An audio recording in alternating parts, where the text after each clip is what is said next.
Baik, Assalamualaikum warahmatullahi wabarakatuh. Selamat pagi Bapak dan teman-teman semua. Kami akan mempresentasikan terkait metode non-parametrik pada data nominal yang terdiri dari uji C kuadrat goodness of fit, independensi, dan aplikasinya dalam bisnis. Nah, sebelum itu kita akan memperkenalkan diri terlebih dahulu. Perkenalkan, saya Rodia Tamardia dan rekan saya. Saya Alia Zara Salsabila. Ya, aku Marsyata Prianto. Baik, untuk materi pertama akan dijelaskan oleh rekan saya.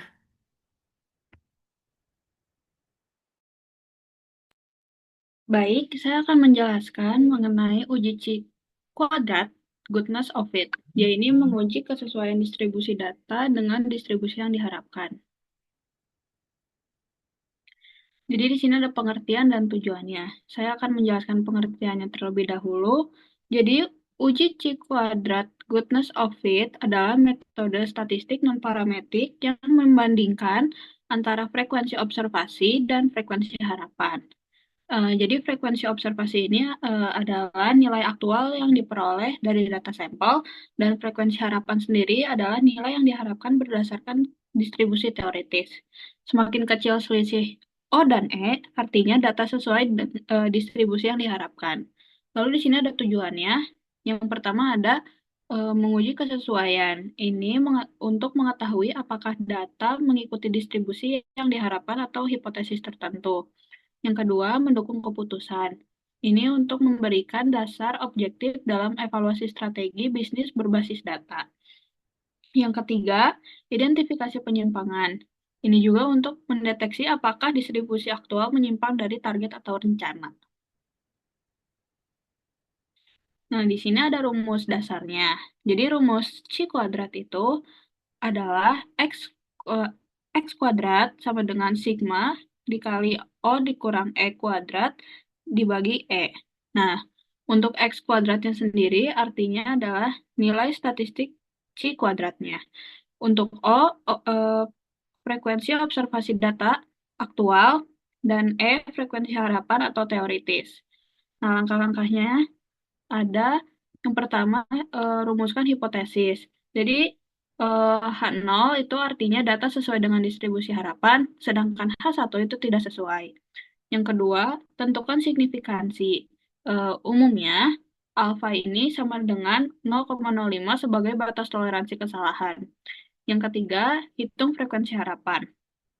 Nah, cara menghitungnya adalah sama dengan proporsi teoritis dikali N total.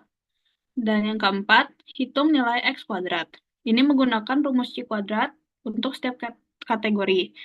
Yang kelima, bandingkan dan simpulkan. Nah, jika X kuadrat dihitung lebih dari X kuadrat tabel, artinya tolak H0. Selanjutnya akan dijelaskan oleh rekan saya. Oke, jadi di sini ada uji C kuadrat independen yang dimana itu menguji ada tidaknya hubungan antara dua variabel kategori. Nah, di sini ada konsep dasar dan hipotesis uji independensi. Yang dimana itu ada konsep dasar yang dimana itu uji ini mengevaluasi apakah distribusi satu variabel berbeda dengan kategori variabel lainnya. Jika jika perubahan pada satu variabel tidak mempengaruhi distribusi variabel lainnya, udah variabel dinyatakan independen atau tidak berhubungan. Di sini ada dua hipotesis. Yang pertama itu hipotesis nol, yang artinya itu tidak terdapat hubungan antara dua variabel jika kedua variabel bersifat independen. Terus yang kedua itu ada hipotesis alternatif, yang dimana itu terdapat hubungan antara dua variabel jika kedua variabelnya tidak independen. Kriteria keputusan jika P value kurang dari 0,05 atau X kuadrat hitung lebih dari X kuadrat tabel sama dengan tolak H0 jika ada hubungan signifikan. Buat ini. Nah, di sini ada tabel kontingensi dan frekuensi harapan. Yang di sini ada contoh tabel kontingensi 2 kali 2 yang dimana itu ada jenis kelamin dan preferensi produk. Yang dimana itu ada laki-laki dan perempuan untuk jenis kelaminnya. Sedangkan produknya itu ada A dan B. Nah, untuk laki-laki sendiri itu produk A ada 30, produk B ada 20. Perempuan juga ada 20 untuk produk A dan produk B ada 30. Untuk total barisnya sama 50 dan total kolomnya 50 juga. Untuk total baris dan total kolom itu sama dengan 100. Nah, di sini ada rumus frekuensi harapan nih, di mana E sama dengan total baris dikali total kolom per total keseluruhan. Yang dimana ini ada contoh perhitungan frekuensi harapan. Nah, jadi itu si laki-laki dan perempuannya di produk A dan produk B itu dikali apa? Dimasukin rumusnya semua tuh dengan rumus yang sama ya. Yang dimana itu rumusnya itu 50 kali 50 per 100 sama dengan 25. Boleh di next.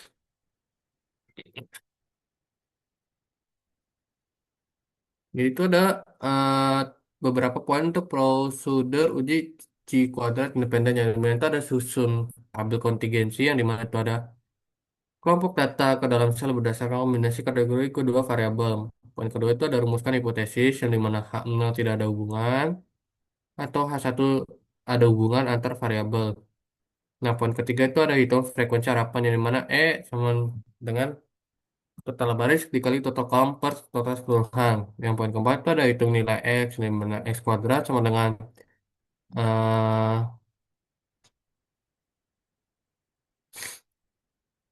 O kurang E kuadrat sama per E yang dimana itu dijumlahkan untuk seluruh sel. Yang poin kelima itu tentukan derajat kebebasan yang dimana itu ada DF sama dengan R kurang satu kali C kurang satu yang dimana R sama dengan jumlah baris C sama dengan jumlah kolom. Yang keenam itu ada tentukan nilai kritis atau p-value yang dimana itu membandingkan S kuadrat hitungan dengan nilai kritis tabel pada alfa 0,05. Yang terakhir itu ada tarik kesimpulan yang dimana jika X kuadrat hitung lebih besar daripada X tabel sama dengan tolak H0 atau ada hubungan signifikan. Boleh dilanjut. Selanjutnya akan dibacakan oleh rekan saya. Nah, selanjutnya di sini ada aplikasi uji C kuadrat dalam bidang bisnis dari perilaku konsumen hingga pengendalian kualitas produk. Boleh di next.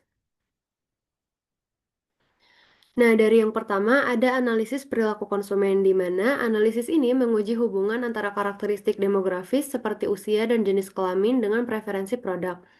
Dan analisis ini juga menjadi dasar segmentasi pasar yang efektif karena jika p-value kurang dari 0,05 maka preferensi dipengaruhi karakteristik tertentu. Yang kedua, ada efektivitas strategi pemasaran di mana membandingkan respons konsumen seperti tertarik atau tidak tertarik terhadap kampanye pemasaran. Nah, di efektivitas strategi pemasaran juga menggunakan tabel kontingensi untuk uji beda antar kelompok. Kemudian, jika tidak signifikan, maka perlu evaluasi strategi. Lalu ada pengendalian kualitas, di mana uji goodness of fit untuk memastikan distribusi cacat produk sesuai standar, dan pengendalian kualitas juga digunakan untuk membandingkan jumlah cacat aktual versus yang diharapkan, serta untuk membantu menjaga konsistensi kualitas produk. Lalu ada riset pasar dan kepuasan, di mana ini kita menguji apakah distribusi segmen pelanggan sesuai target pasar yang ditetapkan. Lalu kita juga menganalisis hubungan antara faktor layanan dengan tingkat kepuasan, serta riset pasar dan kepuasan juga menjadi dasar peningkatan kualitas layanan pelanggan. Boleh di next. Nah, lalu ada pertimbangan dan uji alternatif di mana syarat penggunaan uji C kuadrat terdiri dari yang pertama data kategorik, itu harus data berbentuk frekuensi seperti nominal atau ordinal. Lalu ada sampel acak di mana pengambilan sampel dilakukan secara random. Dan jika frekuensi harapan lebih dari sama dengan 5, maka setiap sel tabel harus memiliki E lebih dari sama dengan 5 juga idealnya. Lalu ada uji Fisher-Exact, di mana digunakan ketika asumsi frekuensi harapan lebih dari sama dengan 5 tidak terpenuhi atau ya sampelnya kecil.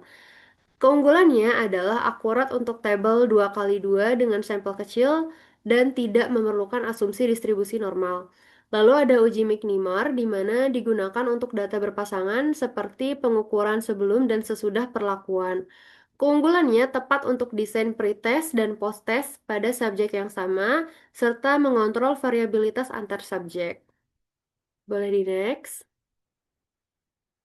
Lalu ada kesimpulan dan saran terkait materi yang sudah dijelaskan tadi, dari yang pertama yaitu goodness of fit, Ini menguji kesesuaian frekuensi observasi dengan distribusi harapan menggunakan rumus yang telah dicantumkan. Kemudian ada uji independensi, di mana menguji ada tidaknya hubungan antara dua variabel kategorik, di mana frekuensi harapan dihitung dari tabel kontingensi. Yang ketiga ada aplikasi bisnis seperti perilaku konsumen, evaluasi pemasaran, quality control, riset pasar, dan analisis kepuasan pelanggan.